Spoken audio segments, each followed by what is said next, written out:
There are several screws in the bottom cover. These screws do stay in place when you take them out, so you will use a number 1 or a number 0 Phillips screwdriver and turn these screws out. Like I said, they will not actually come out, they will stay in place.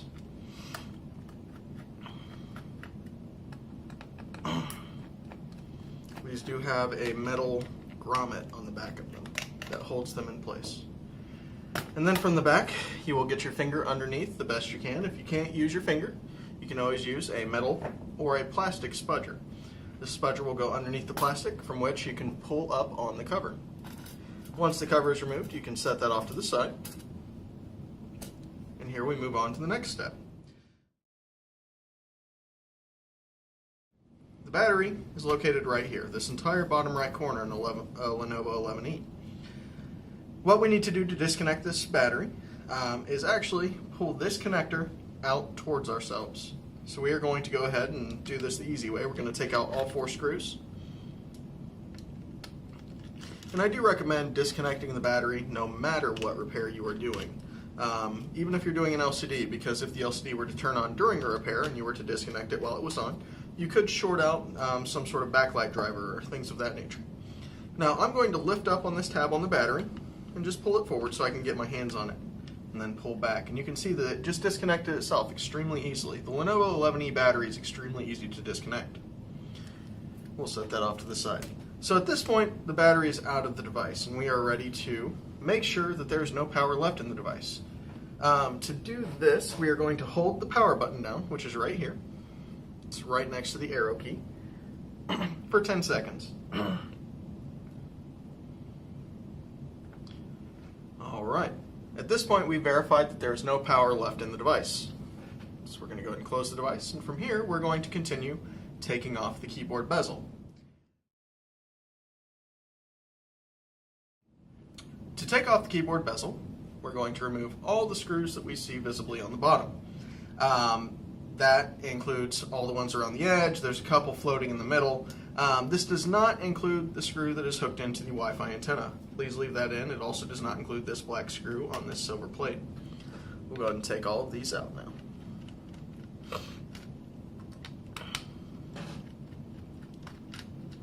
One of the big things that I do stress is organization. These screws need to go back in the exact same order that they come out. The reason being is some of these screws are different size. So right here we have an M2x4 screw. If we were to set that right here and set that next to one of the corner screws, we can see that that corner screw is 2 to 3 times longer. Just make sure that you have the right size screw, because if you have a longer screw in a hole that a longer screw should not be in, you can damage the computer. And again, on the magnet mat, we are just kind of mimicking the size and shape of the device we are working on. So you can see the corner screws are in the corner, middle screws are in the middle. Now, the bottom corner screws are actually hidden underneath these rubber gaskets, and you can actually use a plastic spudger. You can use the tip of your screwdriver. I'm going to use a plastic spudger to get up underneath these and lift them out. They are adhered down with a very light adhesive, so don't worry, you're not going to damage them. Once those are out, we can go and take out those corner screws.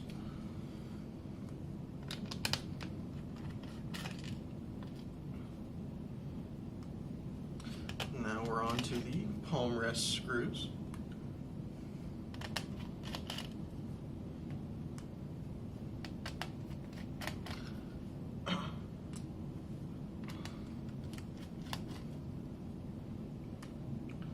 And always just take a quick look and ensure that you've taken all the screws you need to out. Like I said, this screw will stay in, as well as the one hooked into the Wi-Fi antenna. We also don't necessarily need to disconnect the heatsink quite yet. That will need to be disconnected very soon though. So at this point we can go ahead and open up our device and rotate it, keyboard towards us. And now we're going to remove the keyboard. The Lenovo 11E is nice because the keyboard is removable without removing the bezel. In order to do this, we're going to be using our ISSMO, which is our metal spudger, or our plastic spudger. This is your choice. I prefer metal. It's a little bit easier to pry with, and we're going to start at the bottom of the keyboard. And just stab in, just like that, into this little seam. From here, we can actually pull up, slide down, and keep pulling up. What we're doing is we're releasing clips that hold this keyboard in place. From here, we can lift up on the keyboard, rotate it back towards us, and that will disconnect the connector. You should do this by hand. It will pop open on you sometimes, but to do this connector, you'll actually just lift up on this black plastic and pull the connector out. Once the keyboard is out of place, we do need to go ahead and disconnect the rest of the connectors here, the indicator light, the trackpad, and the, I do believe, other indicator light, this little red light. So let's go ahead and get these. This far left one does have a little bit of tape on it, so you want to go ahead and lift that tape off. And it's just holding another of those alligator type connectors down that lift up. Drag out the connector. Same here. Drag out the connector. And same here. Drag out the connector. Once those are out, we can take our Phillips screwdriver and remove the 4 M2x4 screws. And again, make sure those come out and go back in the exact same shape.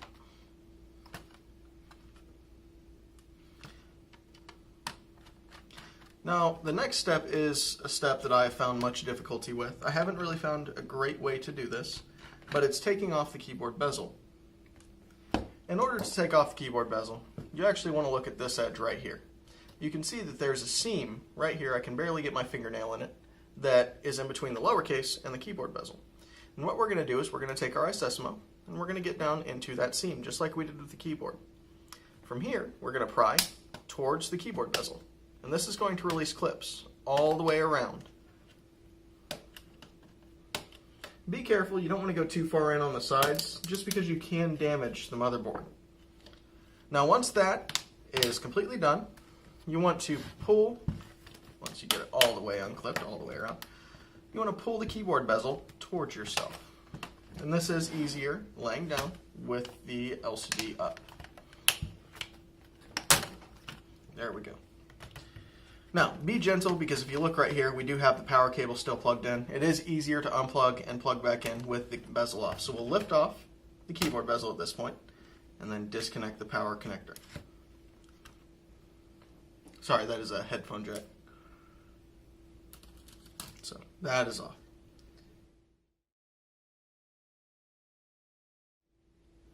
From here, we're ready to remove the motherboard. And the motherboard is fairly simple. There is one screw holding it down, I do believe. Let me find it. Oh, it's right here. It's actually in the power connector. So this is a DC jack. We're going to take that one screw out, and the bracket's going to come off the DC jack. We're going to lift off, actually one more screw on the other end of the jack. Lift off this other bracket right here. And from here, we should be able to lift out the motherboard.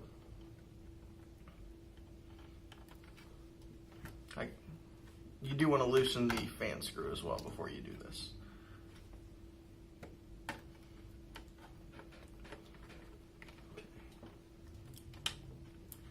There we go. Now, once the motherboard has been lifted up, we do need to go ahead and disconnect a couple more things. Here we have the LCD cable, the power cable,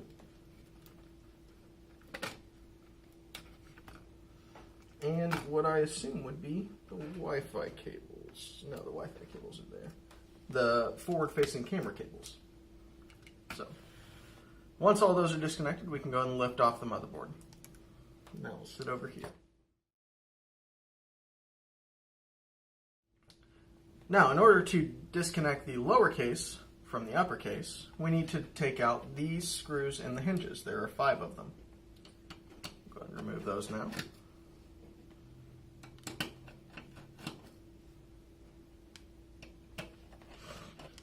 And from here, this will lift off, but we do still need to deroute all the Wi-Fi antennae. So we'll go ahead and close that. Pull out our Wi-Fi antenna. And from this point, we should, once we get it derouted from the bottom, be able to lift it out. And there's your lower case. Now, let's say we were doing an LCD replacement. Once we took out the battery, we actually wouldn't have to do anything we've already done. We would disconnect the battery and we would start right here with the keyboard still attached. To replace the LCD, we take off these little plastic covers, or 2 square covers in the corners. We'll set those right here on the mat. Now these covers are purely aesthetic. They only are there to hide screws. If they're lost, it's not the end of the world, but it is nice to put them back on. So once those covers are up, it's 2 Phillips screws. Those come out fairly easily. And from here we can take off the LCD bezel, which is this large piece of plastic here. And this is going to be the same way that we took off the keyboard bezel.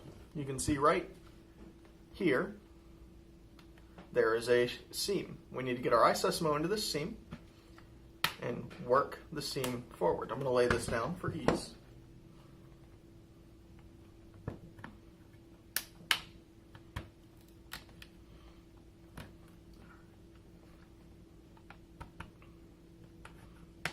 There we go. Starting near the camera seems to be the easy spot. And once you get it started a little bit, you can go from the interior and lift up. This will bust the clips loose a little bit easier. Just do not slide your finger across the interior, as it is sharper than it looks.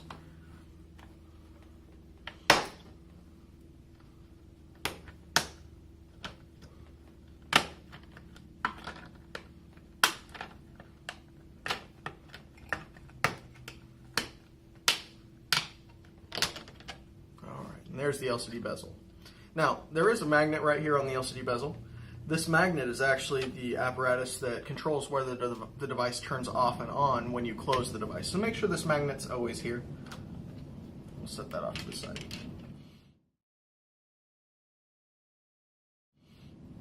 Now, to replace the LCD, we need to remove the LCD panel. The LCD panel is held in by 4 screws, 2 on either side. Let's go ahead and take those out. And these are actually a 00 Phillips, so you can get away with using a single 0, but try and use a 00 if you have it.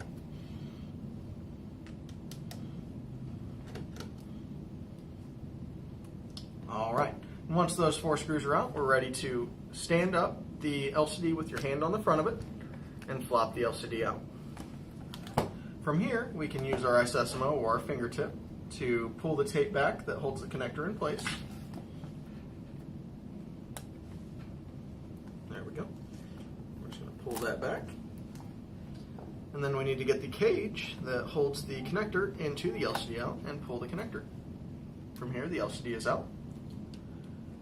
I would not recommend allowing students to tear down any farther than this. The reason being is these Wi-Fi antennas, when shorted against metal, can create a great amount of heat, and I have seen devices like this melt plastic bezels when students attempt to replace these cables. So please, at this point in time, don't allow students to go any farther without supervision.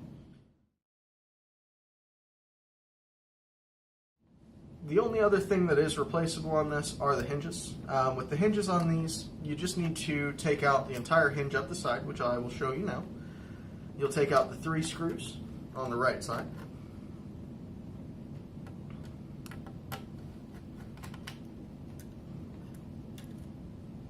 Two on bottom, 1 on top. And from here, you do need to deroute your Wi-Fi antenna.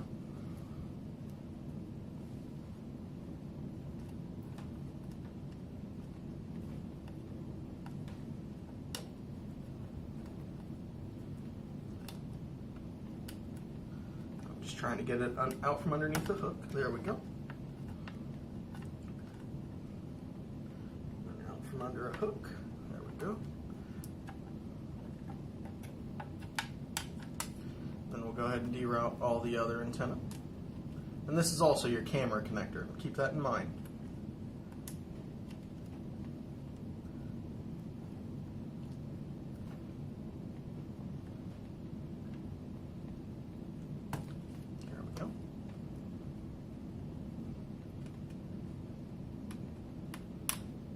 Disconnect your connector from the camera. And then a small connector goes towards the top, which is your indicator light. And the indicator light you can actually remove just by prying up. There we go. Now the indicator light is soldered in, so you do have to replace this entire cable if the indicator light does stop working. And then the Wi-Fi antenna is just held down by copper tape. There we go. And there's one more indicator right here that is also soldered, so please do not break this. And once all that's out, you have that side of the antenna out. Now, I'm not going to do the other side just because it's very repetitive. It's the same as this side. And from here, we're going to go ahead and start the reassembly.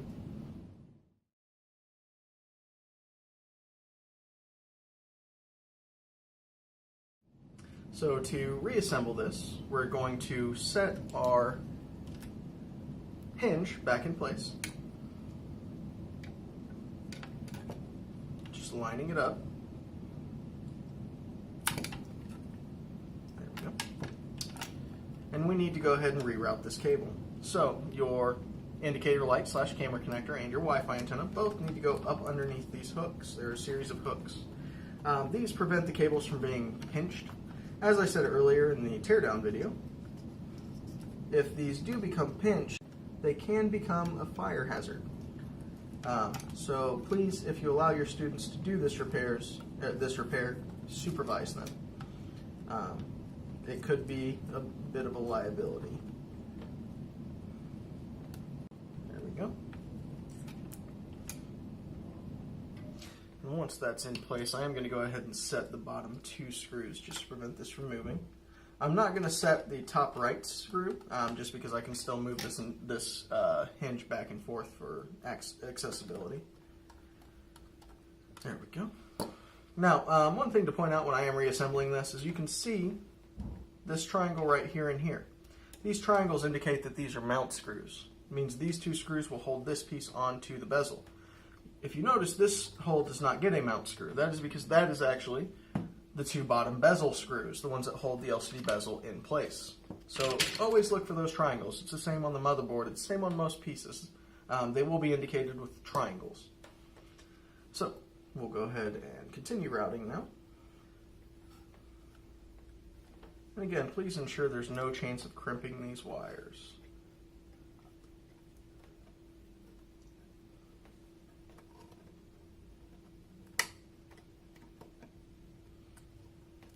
Once it gets to the top, I'll go ahead and take the final screw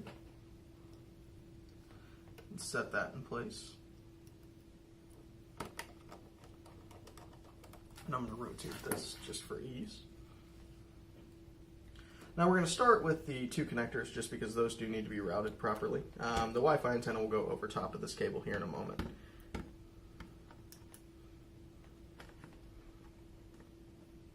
You can use your spudger to push it down into the little channels if you need to.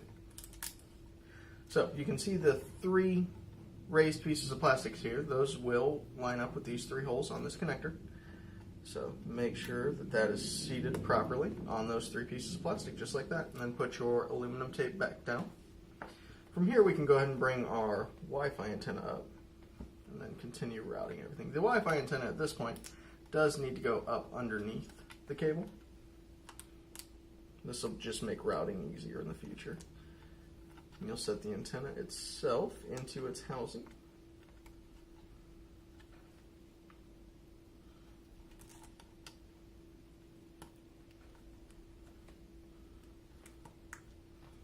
Just like that.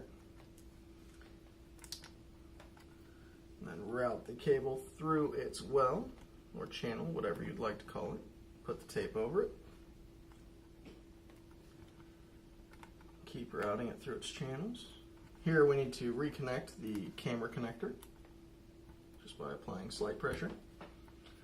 The LED is actually already fallen into its place, but I'm going to take it off and just realign it just so we can see.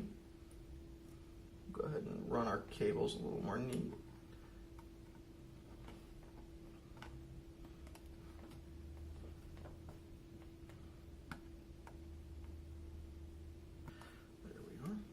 Ensure that your camera did stay plugged in because it does have a tendency of popping out. And again, just ensure that all your cables are in their channels. If they do get crimped by metal or really anything and short out, they can cause a fire. There we go. Now at this point we are ready to put the LCD back in. So in order to do this, we're going to lay the LCD down. We're going to unadhere the LCD connector from the back plate. With this, you want to make sure that the cage is on top, just like this. Lay the connector down as flat as you can get it, and just work it into place gently. Close the cage back on top of the connector and tape it into place. From here, we can go ahead and put the LCD back onto the device, lining up the screw holes and the metal mount indicators with the mount holes on the LCD. And we'll go ahead and set the 4 screws in. And again, these are a 00, so ensure you're using a 00. Now, one thing I will do with these screws is I will actually apply downward pressure and turn to the left, loosening them. This will allow us to make sure that the threads are lined up properly. You'll feel it click when the threads are lined up, and from there you can actually tighten down. This prevents cross-threading. Okay. Once all of your cables are in order, your LCD is in place, and you are ready, you may put your LCD bezel back on. And this just sets on and pushes down. You'll feel it click in all the way around. There are tiny hooks that hook this into place. Sometimes these hooks do get broken. If they are broken, you do need to replace this piece. There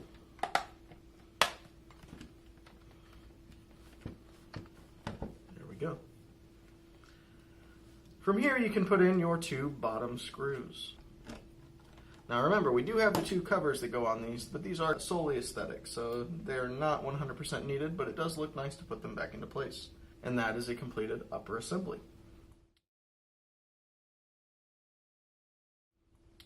Now we want to go ahead and reattach this to the lower case. And this is done by setting the hinges into their channels and reattaching the 5 screws, 3 on the right side and 2 on the left side.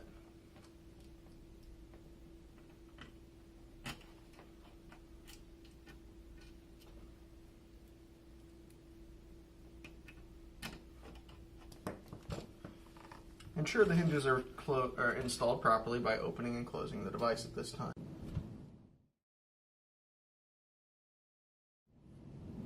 From here, we need to go ahead and reinstall the motherboard. If you were to replace the motherboard, you do need to take off the fan assembly with the heatsink by removing these 4 screws. Once you have removed the 4 screws, you do need to disconnect the fan itself from this connector right here. When reinstalling this heatsink, you do need to replace your thermal paste. We'll go ahead and reinstall this now. So in order to install it, we do need to make sure our cables are routed properly. Again, if these do end up pinched, we can have a fire hazard. So make sure they are routed through their channels properly and to where they need to be.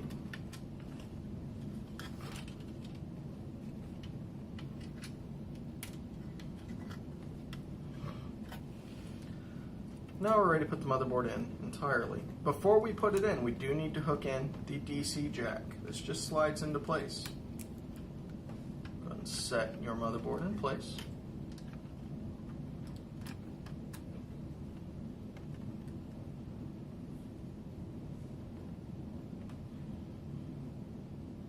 And from here, you're going to put this plastic cover back on. And I believe this plastic cover would cover an Ethernet jack on the PC model, as they are the same device, just with different motherboard/operating systems. So that covers the Ethernet jack. From here, we can go ahead and put back on our bracket that holds down the USB as well as the headphone jack and put that screw in.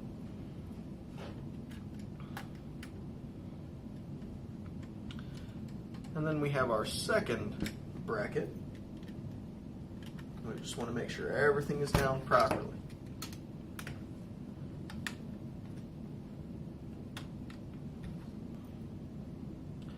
Second bracket's going to go on.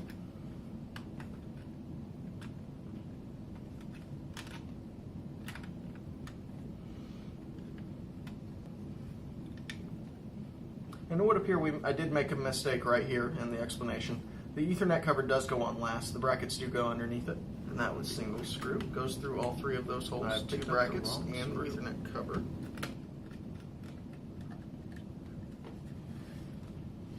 All right. Once that's in place, go ahead and close your device. Route your cables into their channels where they need to be.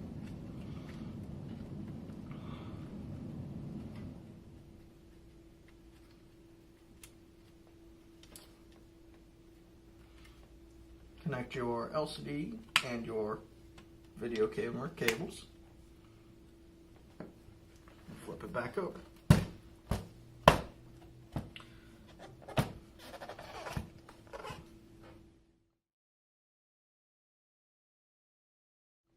From here, we're going to put our keyboard bezel back on. Most of the connectors will be able to be attached from the top, so go ahead and just set it on.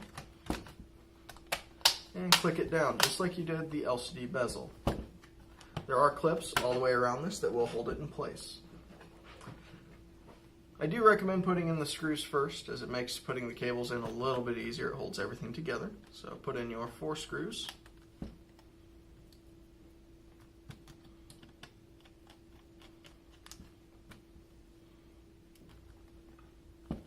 Reconnect all your connectors by opening up the alligator connectors and sliding in the flex. You do want to make sure they seat all the way to the bottom of the connector. Generally, you can see a white line on these connectors. The white line will line up with the edge of the black portion of the connector once it's in. On this one, it is a black line. So as we close that, the black line is barely visible. And that will be the same over here on this corner.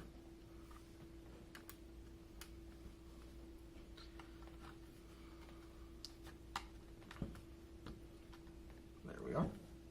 From here, we can go ahead and put back in our keyboard. Open up, insert the flex into the connector, and close the connector. Flip your keyboard back in. Top side goes under first, and then set down your bottom side and push it down. Now we need to go ahead and flip this over and put the screws back in. Again, put these back in the same holes that they came out of. Some screws are longer than others and will not fit in other holes.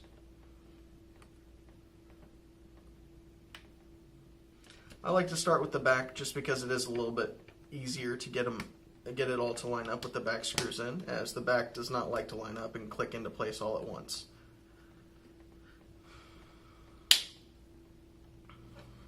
There we go.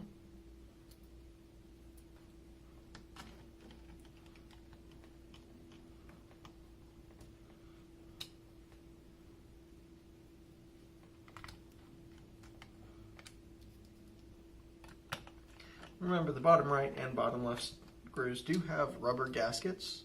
Make sure those go back into place. Again, it's aesthetic. It is for looks to give you that nice curved edge, but just make sure they go back in their place.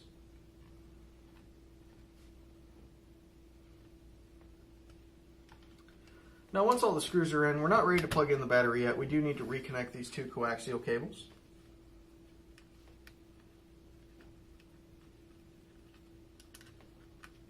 And these kind of work like a 9-volt battery. The top is a large circle and the bottom is a small circle. The large circle will crimp down onto the bottom, or the small circle. Okay. Once those are in, we can go ahead and take our battery.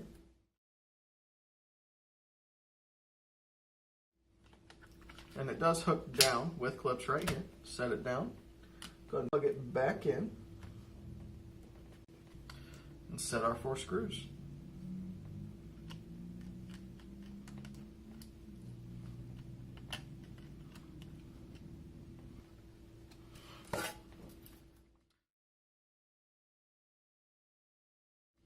Once the battery's in, we are ready to put back on the lower case. And if you look right here, there are hooks. These do need to go in first. Set the hooks in. Set the case on. and set your screws.